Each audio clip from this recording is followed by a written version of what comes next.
Pela esquerda tentou a jogada agora o William. Procura o fundo do campo, marcação. Ele cruza, a bola perigosa na segunda trave. Adailton cabeceou na pequena área. Rafael tirou, vai voltar, projeta-se na área. O jogador Jean Carlos é pênalti. Pênalti, marca Edmundo Alves do Nascimento em cima de Jean Carlos quando o Bruno chegou junto com ele, Christian. Olha, o Bruno chegou, até realmente houve o contato. Não achei que houve a penalidade, mas o árbitro não teve dúvida, estava próximo ao lance, marcou ali a penalidade em favor da equipe do Joinville. Tenho dúvida do lance, acho que o Bruno apenas fez a proteção ali e houve a trombada com o atleta do Joinville. 33 minutos do segundo tempo, uma bola que veio lá do fundo, um cabeceio na segunda trave e aí, no choque lá na área, o Edmundo Alves do Nascimento não teve dúvida, estava de frente e deu o pênalti, Miguel Semensati.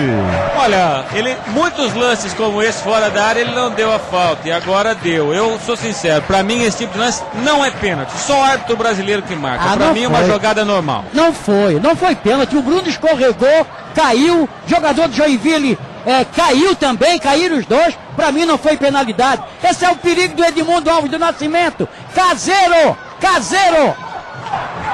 Ricardinho prepara-se para bater o time do Joinville, vira uma loucura a arena.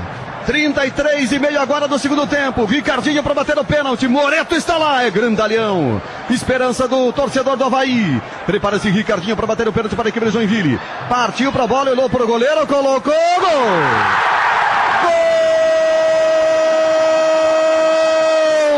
Gol do Joinville. Ricardinho de pênalti. Explosão do torcedor do Joinville. Moreto não teve chance. Um time que perde tantos gols acaba caindo na velha, surrada, mas verdadeira frase do futebol: quem não faz leva. O Avaí perdeu tantos e acaba sofrendo. Mexe no placar. 34 minutos agora do segundo tempo, Joinville 0, Avaí. Detalhe para a tranquilidade do Ricardinho, perna direita na bola, esperou o Moreto cair no lado direito e cobrou a meia altura no centro do gol. 1-0 Joinville. O gol foi marcado pelo Ricardinho, o capitão do Jack. Felipe Alves foi chamado pelo técnico Emerson Maria.